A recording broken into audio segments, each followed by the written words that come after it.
Perfect. Perfect.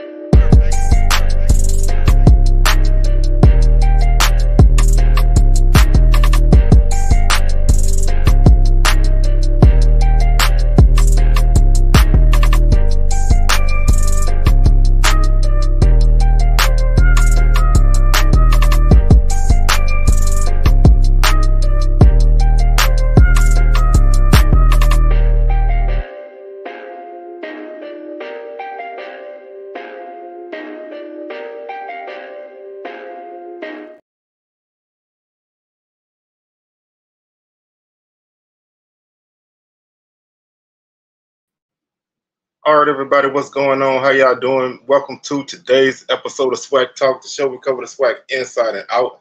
I'm your tour guide around the SWAC Seawells coming at you, and today we're gonna have our HBCU Top 10. We've been dropping it every week, so I'm gonna drop my updated version of the Top 10 this week. And man, it was not easy to put together. This has been a rough HBCU football season, especially in the SWAC, but we're gonna bring it to you. And we're also going to go over those FCS point spreads, man. And like I always like to say, for entertainment purposes only, I put them out there. Y'all do what y'all want with them. But, you know, that's that. But as usual, you can hit the socials. Facebook is SWAC Talk, Instagram, SWAC Talk, Twitter, SWAC Talk 76. We have our weekly schedule on there for shows coming at you. Wednesday is our week 4 preview. Thursday, SWAC Smoke live, 6 p.m. Central, 7 p.m. Eastern. Saturday, gonna try to do a pregame show. I'll let I'll drop when that's coming on my socials later in the week. And then Sunday is our week 4 recap. And then next Tuesday, we drop our next version of the HBCU Top 10 poll. So always got a lot coming at you, and gonna continue to do that as we move forward through the season. And we are 4 weeks into the season. And man, this season is already moving rapidly. Some people's seasons going better than others right now. Some people's seasons are not going like they thought they would. Some are going better than they thought they would. And that's the beauty of this game.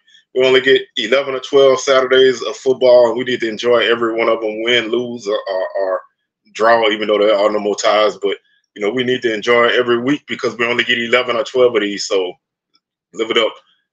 Also, don't forget to subscribe to the channel. If you haven't done so already, like the video, share them, and feel free to comment your thoughts on my top 10, or you can give your top 10 or anything else that have to do with week 4 point spreads and all. So let's go ahead and jump directly into this top 10. Had a shakeup at the top. North Carolina Central, they dropped from the top spot. Fam, you took the top spot for me, moving up from number 2. They defeated West Florida on Saturday, so a big victory for them. They won the game 31-10, so a big victory for them. Nice bounce back from the UCF game, and now they move into conference play against Alabama State on Saturday. So they are probably, you don't want to take a lot from North Carolina Central because they lost to a Pac-12 team, a Big Ten team, whatever you want to call it, UCLA, but they lost to a Power 5 team. So you don't want to take a lot from them, but FAMU's playing really good football. And that close loss that 2-touchdown loss to USF don't look that bad considering last week USF played Bama really tight. Weather was horrible, but they played Bama really tight in that game. So that team seems to be improving, so that's not that bad to drop that game. But they are sitting in the top spot right now. A surprising team in my top in the top spot right now would be Tennessee State. They picked up a big victory last week against Gardner-Webb, and they were able to take a big jump in my poll. They jumped from number 7 to number 2, and that's by virtue of really the margin of North Carolina Central losing to UCLA. They won their game 27-25, so a big victory for the Tigers. Nice win for them, getting a win over a Big South team on a last-second 50-yard field goal with no time left. So nice dramatic win. Probably some people feel like this may be the biggest win in the Eddie George era right now. So that was a big win for them, and they're sitting at 2-1, having defeated Pine Bluff in the Southern Heritage Classic a week ago. So they're playing really well right now. They bounced back from that loss to Notre Dame, and they've won their next 2 games. So they're sitting at 2-1 and doing pretty well. They're off this week, so they get to kind of rest up and get ready for conference play coming soon. And like I said, my number 3 team is North Carolina Central. They dropped a pretty tough game to UCLA on Saturday. Don't really want to punish them a lot for that game, but teams behind them who I feel are capable past those teams won. So it's hard to keep a team at number 1 or 2 when they lose a game like that. They lost the game 59-7, but they'll bounce back. I have every inkling and idea that they'll bounce back. So that's why I kept them at number 3. And they played Mississippi Valley on Saturday in the Circle City Classic. So should be a nice game for them. Like I said, they dropped from 3-1, mainly just because the teams who were closest to them, they won. I decided to bump them up. Hampton I could have easily put Hampton in the 2 spot, but I put them at 4. They were able to get past Howard on Saturday, and Hampton's been a surprise team right now. They were able to defeat Howard with 35-34, and they're sitting at 2-1 right now. Only a loss. I would honestly at this point call it an upset. An upset loss to Norfolk State is the difference between this team being number 1 and being number 3.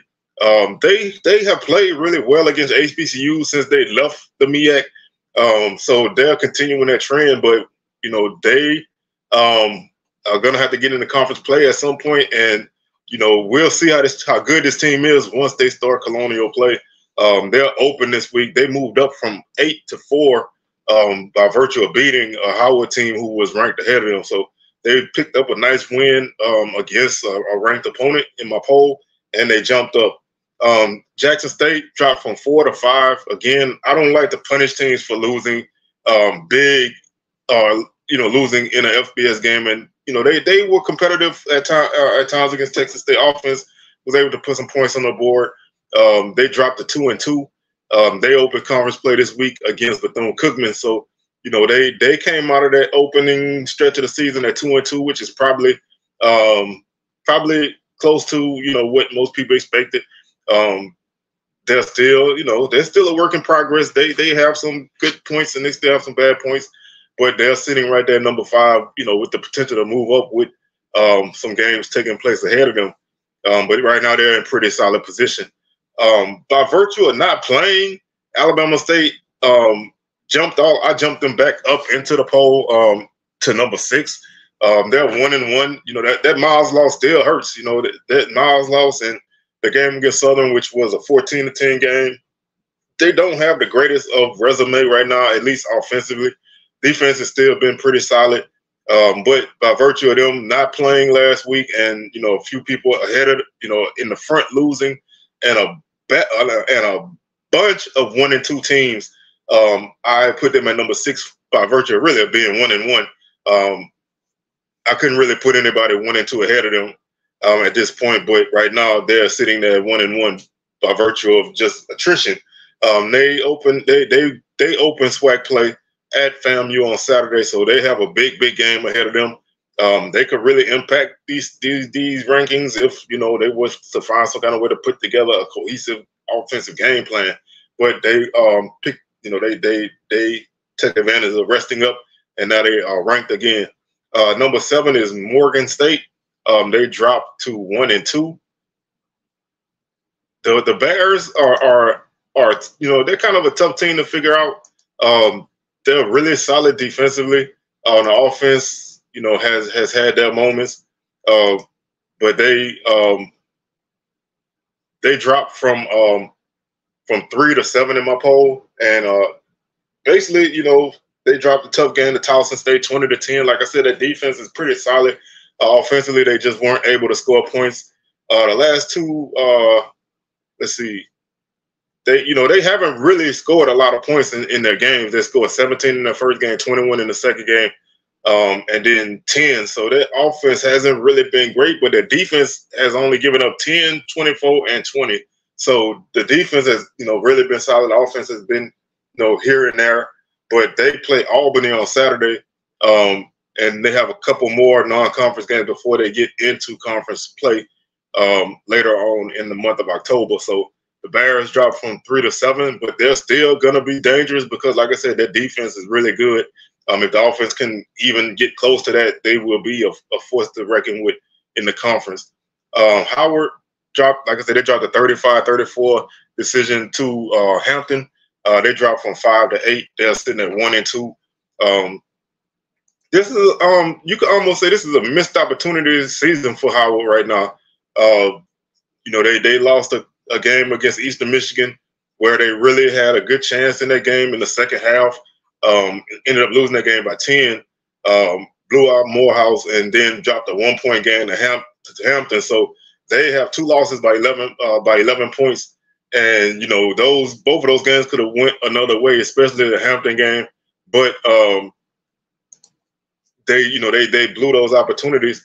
They were up against Hampton 31-21 at one point before losing this game. So you really find yourself in a tough spot, leading 34-21 at the beginning of the fourth quarter. And you give up 2 touchdowns in the fourth quarter to lose the game. Those kind of things hurt. Falling behind early. Giving up 2 kick returns against Eastern Michigan, and then falling behind early in that game, and then blowing a lead late against Hampton. Those are missed opportunities. They have a bye week this week to kind of get themselves back on point, so they can kind of sit back and focus. Their next game will be against Robert Morris on the road next Saturday on the 30th of September. So they have a week to get over this loss and get ready for their next game. The number 9 team in my poll is Alcorn. 17-3 winners over McNeese. Defense nasty, running game still solid, passing game still a work in progress. They did what you're supposed to do against a bad McNeese team, and that's shut them down defensively. Don't let them have any breathing room and make it rough for them. And that's what they did. I feel like this team is probably going to play. This is going to be their style this season. Run the ball, play good defense, and try to get the passing game going when you can. And that is the reason why they are 1-2 and number 9 in my poll from unranked to number 9. Because out of the 1-2 teams that won on Saturday, they won a non-conference FCS game, so put a little extra weight on that. Not a lot, but put a little extra weight on that.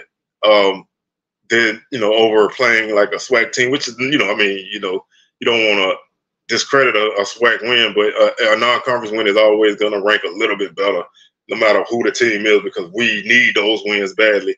And Alcorn won their second game in a row against McNeese, so really, really good outing there. They play against Prairie View on Saturday to open up conference play. That's a big game. That's a game definitely going to impact the West Division standings, and we're going to definitely talk about that game on our Week 4 preview tomorrow. And rounding out the top 10, you could have put any number of teams in this spot. Again, I went with the team that won an FCS game, a conference game at that, and that Southern offense still not looking good. Defense was spectacular, holding Alabama A&M to minus 17 yards rushing. That's a big feat when you realize the Bulldogs were the number 2 rushing team in the conference. So really good defensive effort for Southern, okay offensive effort. And that's what put them at 1-2, and that's why I put them at number 10. Teams who could have been in that spot, Grambling, they won against Florida Memorial. UAPB, they beat Miles in a close game. And those are the only other 1-2 teams that won this weekend. Everybody else that's 1-2, they lost. So I didn't want to rank a team in the top 10 from unranked if they lost. So by virtue of being one of the few teams to win and finish and be 1-2, that's why Southern made my number 10 spot. But Grambling is knocking on that door. If they pick up a win Saturday against Texas Southern, then they will definitely get into my top 10.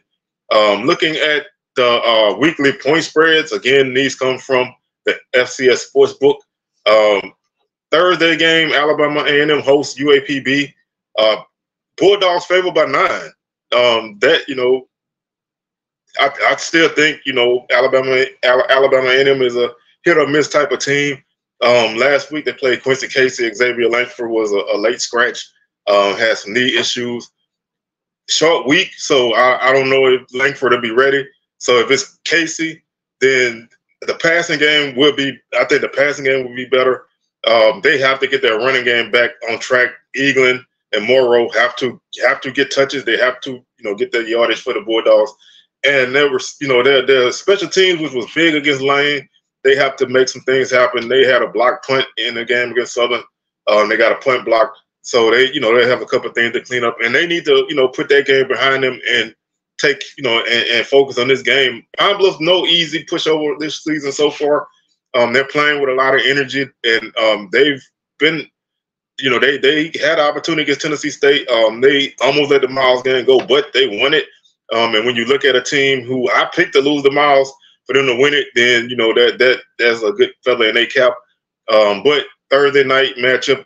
Strange things happen on Thursdays. Bulldogs favored by 9, over under of 50. Moving on to Saturday's games, Bethune-Cookman is a 12-point underdog to Jackson State. I don't agree with that line. I think that line should be at least 20 or 25. I mean, yes, JSU defense did not look good against Texas State, but their offense was able to move the ball. I don't know if Bethune-Cookman can have an answer for Jackson State if they run the ball. The passing game for JSU should be, should really come off of the running game.